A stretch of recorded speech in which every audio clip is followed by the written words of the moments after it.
Autism, आप उसको कुछ लोग कहते हैं ऑटिज्म, कुछ लोग कहते हैं ऑटिज्म, आप किसी भी नाम से उसको समझ सकते हैं।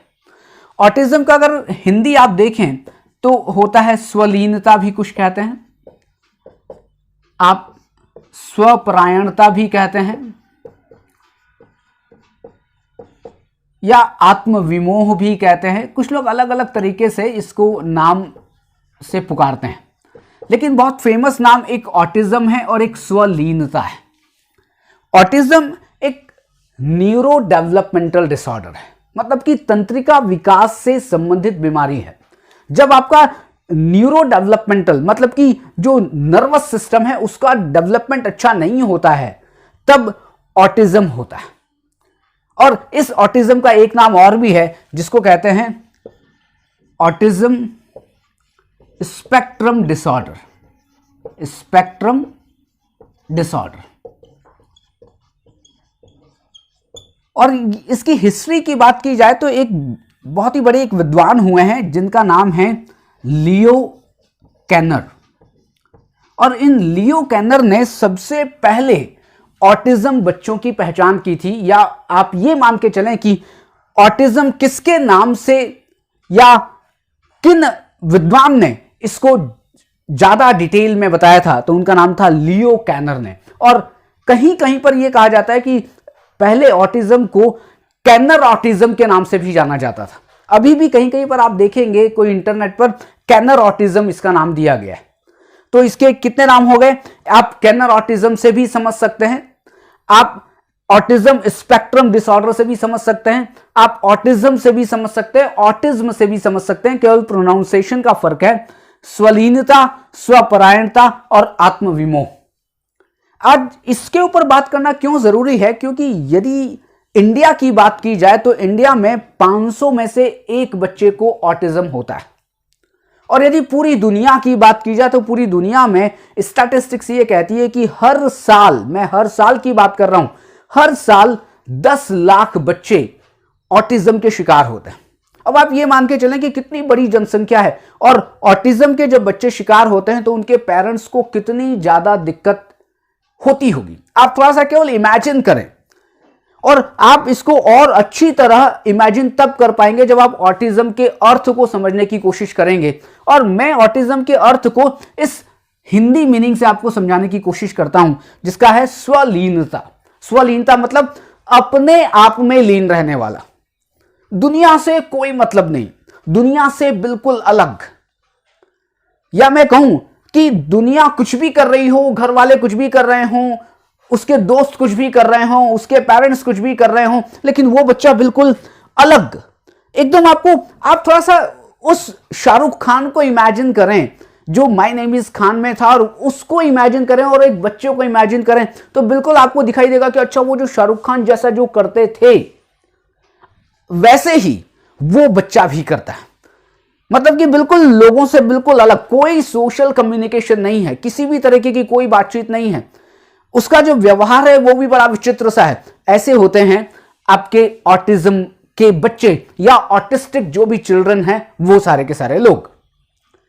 इन ऑटिस्टिक चिल्ड्रन की बात करें तो 3 तरीके की डिफिकल्टीज इनमें देखी जाती है। और 3 तरीके की डिफिकल्टीज कौन सी हैं? सबसे पहली डिफिकल्टी है वो है आपका सोशल कम्युनिकेशन की। पहली डिफिकल्टी किस चीज की है? सोशल कम्युनिकेशन की। फिर दूसरी डिफिकल्टी किसकी है? जिसको कहते हैं, मतलब हम ये आपकी जो रिलेशनशिप है उसको बना नहीं पाते हैं, मतलब फॉर्मिंग रिलेशनशिप मान के चलें, फॉर्मिंग रिलेशनशिप। और तीसरा है इसमें जिसको आप कहते हैं restricted and repetitive behaviour. Repetitive behaviour, थोड़ा सा आप इनको ठीक से समझिएगा। मैंने क्या कहा? डिफिकल्टी इन सोशल कम्युनिकेशन, मैंने अभी अधूरा लिखा है तो आप इसको पूरा कर लेंगे। Difficulty in social communication, difficulty in forming relationship and restricted and repetitive behaviour. सबसे पहले बात करें सोशल कम्युनिकेशन की, तो देखिए कम्युनिकेशन का मतलब क्या होता है? कम्युनिकेशन का मतलब होता है कि मैं अपनी बात दूसरों से करूं, दूसरों की बात मैं सुनूं, या मैं कहूं कि मैं एक दूसरे के साथ इंटरैक्ट करूं। आप समाज में रहते हैं और वो बच्चा भी उसी सोसाइटी में रहता है, तो उस सोसाइटी में उसको अच्छी तरह से रहने के लिए या उसके अच्छी तरह से विकास के लिए उसको क्या करना पड़ेगा, उसके अपने फैमिली मेंबर्स के साथ, अपने दोस्तों के साथ या अपने आस पड़ोस के साथ उसको इंटरैक्ट करना पड़ेगा। उसे अपनी बात कहनी पड़ेगी, दूसरों की बात सुननी पड़ेगी, और इस तरीके से क्या होगा, एक व्यवहार होगा और वो उस व्यवहार से बहुत सारी चीजें सीखेगा। लेकिन ऑटिज्म के जो बच्चे होते हैं तो सबसे बड़ी चीज क्या है, डिफिकल्टी इन सोशल कम्युनिकेशन। सबसे पहले हम बात करेंगे कम्युनिकेशन की प्रॉब्लम है। क्या प्रॉब्लम है? कम्युनिकेशन की प्रॉब्लम यह है कि वो आई टू आई कांटेक्ट ही नहीं बना पा रहे। वो अगर बात करेंगे तो आंखें नीची करके बात करेंगे। अगर मैं किसी से बेटा आपका नाम क्या है, मेरा नाम, ऐसे कुछ बात करेंगे। मतलब हम बात कैसे करते हैं, आई टू आई कांटेक्ट। और जब भी हम बात करते हैं तो हम एक दूसरे की नजरों में देखते हैं, हम एक दूसरे के फेशियल एक्सप्रेशन को समझते हैं। लेकिन वो बच्चे फेशियल एक्सप्रेशन को, या मैं कहूं कि वो बच्चे किसी के भी इमोशंस को समझ ही नहीं पाएंगे। और आप भी उनके फेस के इमोशंस को देखने की कोशिश करेंगे तो एक ही तरह के इमोशन, जिसको कहते हैं मोनोटोनस, मतलब आपको ना खुशी देखने को मिलेगी ना ही दुख देखने को मिलेगा, बड़े अलग से, मतलब बिल्कुल जिसे हम कहते हैं फ्लैट इमोशन। फ्लैट मतलब बिल्कुल कोई इमोशन उनके चेहरे पर दिखाई नहीं दे रहे। वो बातचीत बिल्कुल भी नहीं कर पा रहे, बिल्कुल भी नहीं कर पा रहे। अगर लैंग्वेज की बात की जाए, क्योंकि बातचीत करने में क्या है, लैंग्वेज यूज करते हैं, चाहे वो गुजराती यूज करें, चाहे इंग्लिश यूज करें, चाहे हिंदी यूज करें, चाहे आप जो लैंग्वेज आप यूज करते हो। लेकिन ये बच्चे लैंग्वेज यूज ही नहीं करते हैं। ऐसा नहीं कि इसको लैंग्वेज आती नहीं है, लैंग्वेज आ रही है, लेकिन ये बात नहीं कर रहे हैं। और बात नहीं कर रहे हैं, और लैंग्वेज में बात नहीं कर रहे हैं, और बोल भी रहे हैं तो बहुत कम बोल रहे हैं तो बड़ा धीमा बोल रहे हैं, और इशारों में बात करते हैं। आप इस इशारों को गलत मत समझिएगा, मैं क्या करूं, पानी, मुझे पानी चाहिए। अब पानी चाहिए तो वो केवल ऐसा इशारा करेंगे, उनको भूख लगी तो वो केवल इशारों में बातचीत करेंगे। अब हम क्या करते हैं, मम्मी पानी चाहिए, मम्मी मुझे भूख लगी है, मम्मी मुझे ये चाहिए। मतलब बच्चों की बात हो रही है तो बच्चे किस तरीके से इंटरेक्ट करते हैं, कितना ज्यादा बोलते हैं, कितनी ज्यादा मस्ती करते हैं।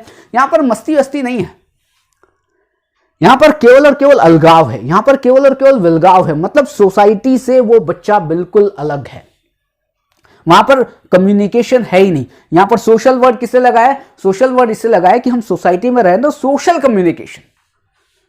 अब सोशल कम्युनिकेशन बिल्कुल भी नहीं है। फिर अगर बात करें कि जब आप सोशल कम्युनिकेशन नहीं होगा तो क्या डिफिकल्टी आएगी आपके रिलेशनशिप को बनाने में, 100% आएगी। क्योंकि रिलेशनशिप को बनाने में आपको कन्वर्सेशन करना है, रिलेशनशिप को बनाने में आपको कहीं ना कहीं बातचीत करनी है, आपको एक दूसरे के साथ व्यवहार करना है, आपको एक दूसरे के साथ इंटरैक्ट करना है। तब क्या होगा, तब वो बच्चे क्या कर रहे हैं, वो रिलेशनशिप को बना नहीं पा रहे हैं, वो बिल्कुल उदास रहते हैं, वो बिल्कुल उदास रहते हैं।